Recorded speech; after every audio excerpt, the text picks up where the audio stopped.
स्वागत है। जैसा कि आपके लिए एग्जाम नवी रोज को रोज एक नई प्रैक्टिस श्रृंखला लेकर आ रहा है, चाहे वो ईवीएस की हो, हिंदी की हो, चाहे सीडीपी की हो। ये सभी आपको एग्जाम में बहुत ही अच्छे नंबर गेनिंग कराएंगे, क्योंकि ये क्वेश्चन ये एग्जाम में बहुत बार रिपीटेड हुए हैं या फिर इनकी आने की संभावना है। वैसे ही क्वेश्चन आपको लिए एग्जाम नगरी लेकर आया है। पूरी वीडियो अंत तक देखिएगा, एक एक क्वेश्चन को समझिएगा, क्योंकि ये क्वेश्चन अगर आ गए तो आपके बहुत अच्छे नंबर आएंगे। क्योंकि ऐसे एक क्वेश्चन है जो बहुत बार रिपीटेड हुए हैं, तो उनका आना आना मतलब या फिर इन्हीं तरीके आपको क्वेश्चन और देखने को मिल सकते हैं। इसलिए पूरी श्रृंखला में अंत तक बने रहिए। अगर उससे पहले अगर आप चैनल पर नए हैं तो चैनल को सब्सक्राइब कर लें, अगर आप और बेल आइकन दबाएं, जिससे आपको क्लास मिलती रहे। अगर आपने ईवीएस की प्रैक्टिस नहीं देखी उसको देख लीजिए जाकर, क्योंकि वो ईवीएस की इतना बेहतरीन तरीके से पढ़ाया गया है, एक एक क्वेश्चन बताया गया है कि आपको सीटेट एग्ज़ाम में ईवीएस के प्राथमिक में, क्योंकि आपको केवीएस का भी एग्ज़ाम देना है इसको पास करने के बाद, इसलिए एग्ज़ाम नगरी आपको बहुत ही अच्छे नंबर गेनिंग करवाएगा, प्लस सीटेट पास करवाएगा। उसके साथ साथ यही श्रृंखला आपको केवीएस में भी देखने को मिलेगी, केवीएस के एग्ज़ाम में आपको फ़ायदा देगी। तो सीटेट के ईवीएस का सेक्शन आप जरूर देखिएगा, अगर नहीं देखेंगे पछताएंगे, क्योंकि वो एक एक क्वेश्चन को इतना बेहतरीन कराया गया। आप जब अपना देंगे एग्ज़ाम, आपको एग्ज़ाम में वैसे क्वेश्चन देखने को मिलेंगे, क्या हूबहू वही क्वेश्चन देखने को मिल सकते हैं। तो सबसे पहले चैनल को आपको 1 मिनट का समय दिया जा रहा है, चैनल को सब्सक्राइब कर लें, लाइक कर दें, शेयर कर दिए। चलिए स्टार्ट करते हैं। 21वां क्वेश्चन, वह मूल्यांकन जो विद्यालय के परिषदों के दिशा निर्देश के आधार पर तो किया जाता है, परंतु परिषद बोर्ड के स्तर पर नहीं कहलाता है, विद्यालय निरीक्षण, आधारित मूल्यांकन, निरीक्षण, अवलोकन या व्यापक मूल्यांकन। क्योंकि ये विद्यालय से संबंधित है, तो ये हम विद्यालय का है, तो ये विद्यालय निरीक्षण आधारित मूल्यांकन होगा। ठीक है। आजकल विद्यालयों पर आधारित मूल्यांकन की चर्चा की जाती। इसके अंतर्गत आपको विद्यार्थियों के बारे में निम्नलिखित में से क्या जानने का अवसर प्राप्त होगा। अगर विद्यार्थी मूल्यांकन चर्चा की जाती तो इसमें दिए गए हैं विकल्प, आपको उन विकल्पों को बताना है। अगर आपको आता है तो आप देखिए 22वां नंबर के ABCD कर आप ऐसे उत्तर आंसर दे सकते हैं, 1 2 3 4 में से दे सकते हैं। वे क्या सिखाते हैं, वे क्या सोचते हैं, वो कैसे सिखाते हैं। तो देखिए विद्यार्थी में अगर चर्चा किया जाए तो इनमें से सभी है, क्योंकि वे क्या सिखाते हैं ये भी होना चाहिए, वो क्या सोचते हैं ये भी, और वो कैसे सिखाते हैं, कैसे सीखते हैं। ठीक है। तो ये सभी इसका आंसर सही होगा, जिसमें होगा 4th नंबर में, ये आपका सही हो जाएगा। ठीक है। केंद्रीय माध्यमिक शिक्षा बोर्ड पर आधारित सतत एवं व्यापक मूल्यांकन के दिशा निर्देश दिए गए निम्नलिखित में से कौन सा इसका एक उद्देश्य नहीं है।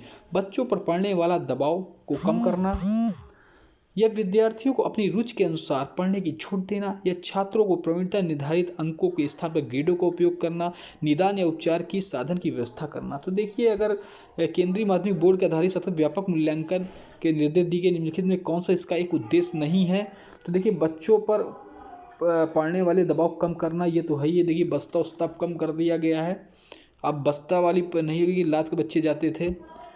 और दूसरा क्या है, ये तीसरा क्या है, छात्रों को प्रवीणता निर्धारित के लिए अंकों के साथ ग्रेडों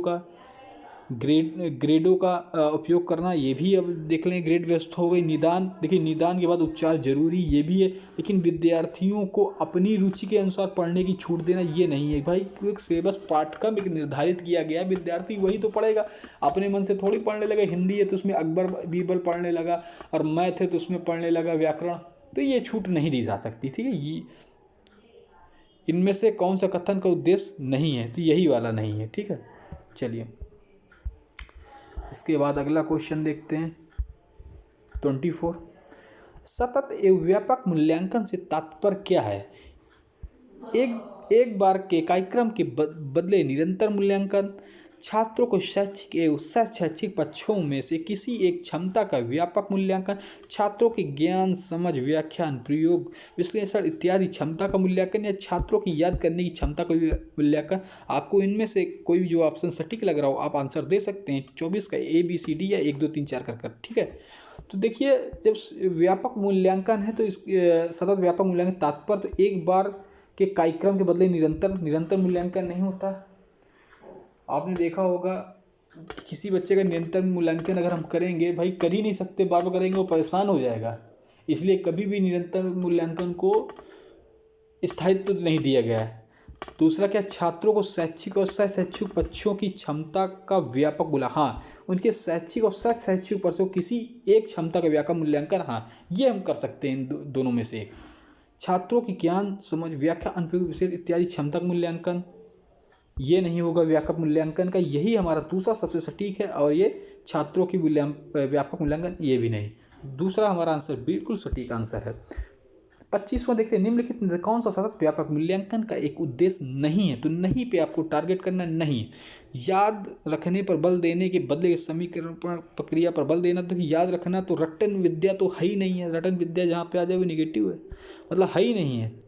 छात्रों की सीखने की प्रक्रिया में परिवेश के बारे में उपयुक्त निर्णय लेना, या अध्यापन और अधिगम प्रक्रिया को शिक्षित केंद्रित या कारण, हाँ, व्याकरण मूल्य एक उद्देश्य नहीं है, यही एक उद्देश्य नहीं भैया। देखो रटन प्रक्रिया में तो हमें बल देना नहीं है, तो ये सब हमारे सही पे हैं, इस पर नहीं पूछा है। तो ये नहीं पे हमारा आ जाएगा अध्यापन एवं अधिगम प्रक्रिया को शिक्षक केंद्रित कार्य। तो हमेशा शिक्षक केंद्रित कार्य नहीं, क्या है, बाल केंद्रित है, बाल केंद्रित। तो यही हमारा निगेटिव, यहीं से हमने इसको पकड़ लिया और हमें पढ़ना जरूरत ही नहीं है। ठीक है। मूल्यांकन की प्रक्रिया के दौरान शिक्षक को काफ़ी सावधानी बरतने की आवश्यकता होती है। इस दौरान शिक्षकों को एक निम्नलिखित में से कौन सा कार्य करना चाहिए। तो कि मूल्यांकन में सावधानी तो काफ़ी बरती क्योंकि मूल्यांकन करना किसी चीज़ का, तो उसमें छात्र, पहला आंसर ABCD 1 2 3 4 अगर आपको इनमें से आता है तो आप देख रहे हैं, आप आंसर दे सकते हैं। पहला, छात्रों को फीडबैक उपलब्ध कराना ताकि वे बेहतर ढंग से कर सकें। दूसरा, छात्रों की तुलना करना, छात्रों के बारे में नकारात्मक बयान देना, यह शिक्षार्थियों को मद, कमजोर बुद्धि आदि वर्गीकृत करना। तो देखिए सबसे पहले देख लेते हैं, ये तो एकदम बेकार है, क्योंकि हमारे यहाँ शिक्षा जो चल रही है सभी को, चाहे कमज़ोर हो चाहे मंद बुद्धि का हो, तो समावेशी शिक्षा है, सभी को एक साथ बैठ कर हम लोग पढ़ाते हैं। तो ये तो अलग वर्गीकृत, ये गलत है। नकारात्मक बयान देना, ये तो महागलत है। छात्रों के बीच में तुलना, कभी भी एक और दो छात्रों के बीच में तुलना नहीं करना चाहिए, जिससे विद्यार्थी के अंदर वो भेदभाव हो सके कि ये चीज़ है तो वो हीन भावना स्वीकार हो। ठीक है।